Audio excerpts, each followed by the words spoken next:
Bismillahirrahmanirrahim. Assalamualaikum warahmatullahi wabarakatuh. Alhamdulillahi wahdah. Wassalatu wassalamu ala man la nabiyya ba'dah, amma ba'du. Saudara-saudaraku yang dirahmati Allah subhanahu wa ta'ala, di dalam kitab At-Taqriratus Sadidah dijelaskan bahwasannya urutan keabdalan solat-solat sunnah.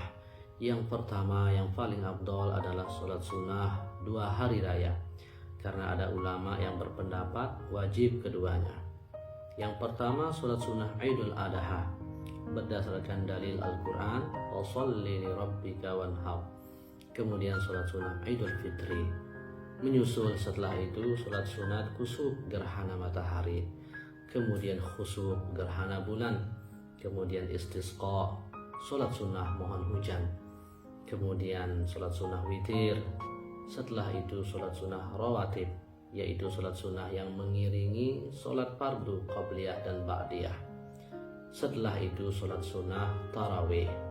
Sehingga cukup disayangkan, meskipun tidak salah kita hadir untuk melaksanakan sholat sunnah tarawih, namun tidak melaksanakan sholat sunnah ba'diyah isya. Sholat sunnah ba'diyah isya merupakan sholat sunnah rawatib yang keabdalannya lebih tinggi dari sholat sunnah tarawih. Oleh sebab itu, mari kita jaga semuanya. Setelah sholat sunnah tarawih, kemudian menyusul sholat sunnah duha dan sholat-sholat sunnah yang lainnya. Ikhwani fillah yang dirahmati Allah subhanahu wa ta'ala, pada kesempatan yang penuh dengan keberkahan ini, kita kembali mengingat penjelasan tentang sholat sunnah gerhana matahari maupun gerhana bulan. Dalam surah Fussilat Allah subhanahu wa ta'ala berfirman, la tasjudu lisyamsi wala lilqamar wasjudu lillahi alladhi khalaqahunna in kuntum iyyahu ta'budun. Janganlah sembah matahari maupun bulan, dan sembahlah Allah yang menciptakan semua itu, jika ialah yang kamu sembah.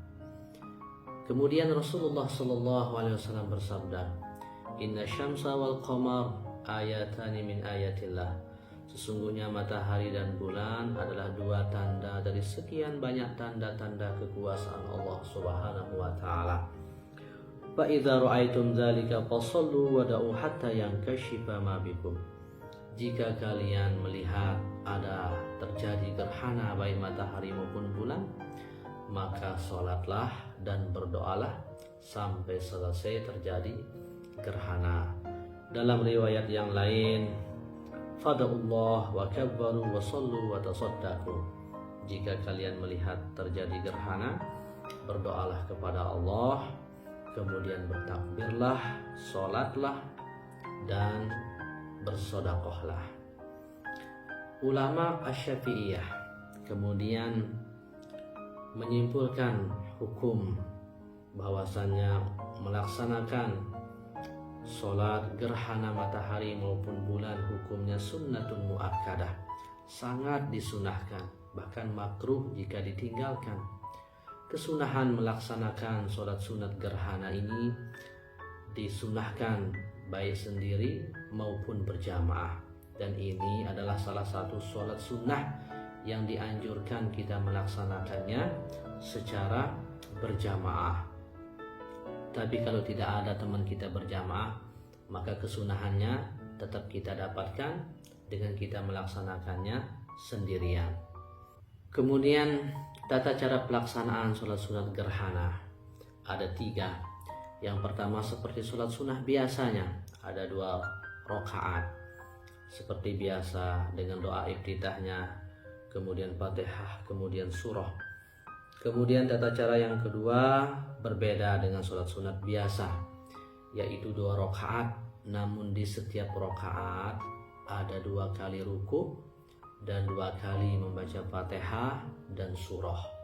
Misalnya sholat sunnah gerhana bulan, usolli sunnatal khusuf raka'ataini ma'muman lillahi ta'ala. Saya sholat sunnah gerhana bulan menjadi makmum kalau kita berjamaah karena Allah Ta'ala. Kita takbir, kemudian membaca doa iftitah kabirah walhamdulillah. Setelah itu kemudian membaca surat Fatihah. Apabila sholat sunat gerhana matahari, maka disunahkan, maka pelaksanaannya adalah dengan sir seperti sholat zuhur dan asar. Apabila sholat sunat gerhana bulan, maka pelaksanaannya dengan jahar, yaitu seperti sholat maghrib dan isya, imam dengan suara yang didengar oleh makmum. Kemudian setelah imam membaca surah ruku, bangun dari ruku, sami Allahu liman hamidah, i'tidal. Setelah itu imam kembali membaca surah Fatihah, kemudian lanjut membaca surah yang lainnya, baru ruku, i'tidal, kemudian sujud. Begitu juga dengan rakaat yang kedua, sama. Setelah selesai imam membaca surah, makmum selesai membaca Fatihah, kemudian ruku, kemudian i'tidal. Setelah sami Allahu liman hamidah, imam kembali membaca surat Fatihah dan surah, kemudian ruku, i'tidal, baru sujud, kemudian sampai selesai sudah 2 rakaat salam. Nah, begitu tata cara pelaksanaannya yang kedua.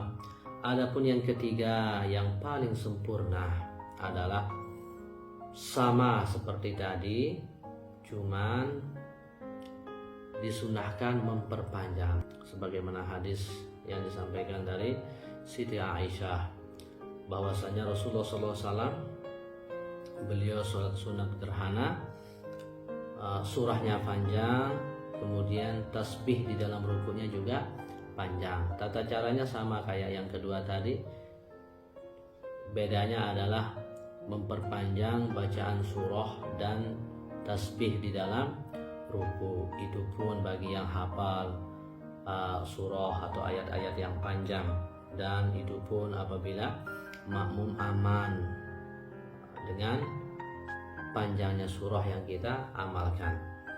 Ada gambaran mana dia surah yang panjang, yang dikatakan panjang. Rakaat pertama itu suratul Baqarah, surah Baqarah al-qadruha atau seukurannya. Kemudian yang kedua setelah ruku, yang pertama itu di dalam rakaat yang pertama, tapi setelah ruku yang pertama surahnya Ali Imran atau yang seukurannya. Kemudian di rakaat yang kedua sebelum ruku yang pertama suratul Nisa, surahnya surat An-Nisa atau seukurannya. Kemudian setelah ruku yang pertama setelah Fatihah suratnya adalah surat Al-Maidah atau seukurannya. Nah, ini ukuran panjangnya bagi yang mau mengamalkan panjang, tentunya dengan makmum yang bisa mengikuti seperti itu supaya tidak terjadi fitnah. Kemudian rukuknya yang panjang itu biqadri mi'ati ayatin min suratil Baqarah, seukuran 100 ayat dari surat Baqarah. Ruku yang pertama. Ruku yang kedua di rakaat yang pertama 80 ayat dari surat Al-Baqarah. Kemudian ruku di rakaat yang kedua, ruku yang pertama di rakaat yang kedua 70 ayat surat Al-Baqarah seukurannya. Tasbih seukuran itu panjangnya. Kemudian di rakaat yang kedua, di ruku yang kedua adalah seukuran 50 ayat dari surat Al-Baqarah tasbihnya. Nah, jadi jika kita ingin mengamalkan yang paling sempurna ini, apabila kita jadi imam dan makmum, tidak ada orang tua dan aman, ingin untuk mengamalkan ini, maka kita amalkan. Kemudian tasbihnya kita ukur. Kalau kita mau mengamalkan yang panjangnya, maka di ruku yang pertama itu lebih panjang tasbihnya, sampai puluhan bahkan ratusan tasbih. Jadi itu gambaran sholat sunnah gerhana matahari maupun gerhana bulan. Insya Allah mudah-mudahan Allah Subhanahu wa Ta'ala meringankan kita, diberikan kita pertolongan bisa mengamalkannya. Setelah itu disunahkan untuk berkhutbah. Rukunnya sama seperti khutbah Jumat, tapi tidak syaratnya. Kemudian disunahkan pula mandi tapi tidak berhias. Kemudian berdoa banyak-banyak, bertakbir, karena itu anjuran dari Rasulullah SAW. Insya Allah saat itu juga merupakan saat yang doa kita insyaallah mudah dikabulkan oleh Allah Subhanahu wa taala. Mohon maaf atas segala kekurangan. Wallahul muwaffiq wal hadi ila sabilir rasyad. Wassalamualaikum warahmatullahi wabarakatuh.